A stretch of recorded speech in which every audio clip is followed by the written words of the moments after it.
is ever since airplanes that could withstand winter storms have been invented, and especially with snow machines also, they haven't really been needed practically since about the 1920s. The last time there was really a practical sled dog mission was in the 1925 Serum Run, and that's kind of what the whole Iditarod race is based on now.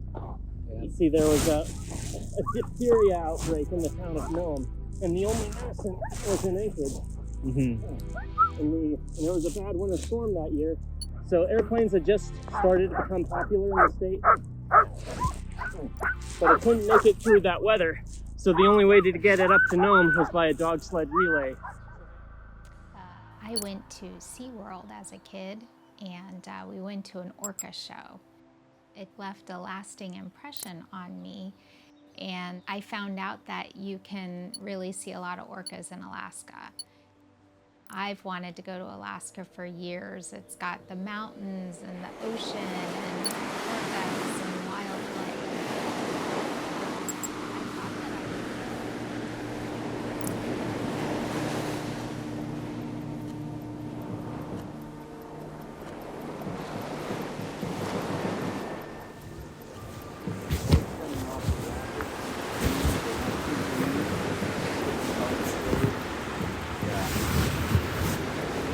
Shining through, but it's not sunny as shit. This is like ultimate.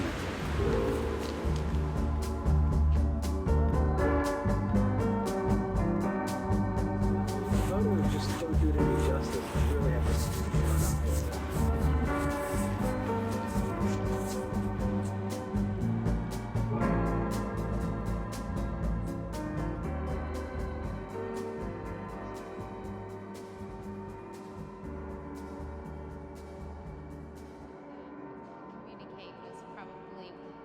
biggest surprise, but riding on the sleds and feeling the power and seeing the mountains and the beautiful blue skies and the white snow was really impressive. That was my favorite for sure.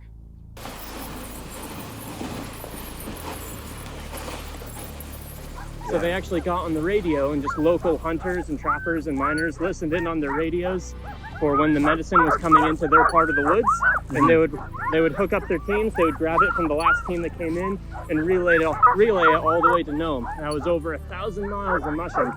And so the modern day Iditarod race is kind of in commemoration to that. But that was kind of the last time dog sleds were really used practically.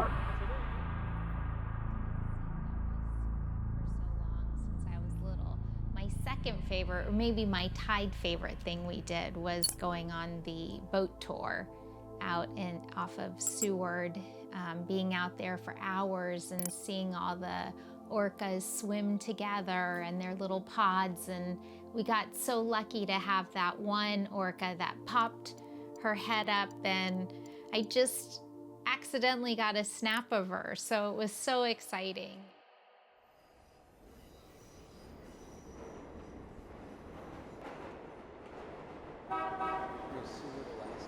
Actually, the name comes from the former vice president in the Lincoln administration. He was the one that negotiated the land deal with Russia to buy it for like $18 million. And it was like funny because they call it Seward's Folly, because it was in the middle of nowhere and there was nothing. And then they realized that there was a massive gold rush in the late 1800s.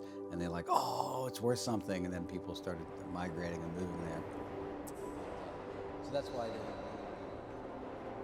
Seward, Alaska is known as a fishing town, but they're really known for a massive earthquake, for a 9.2 on the Richter scale that happened in, I believe, 1964.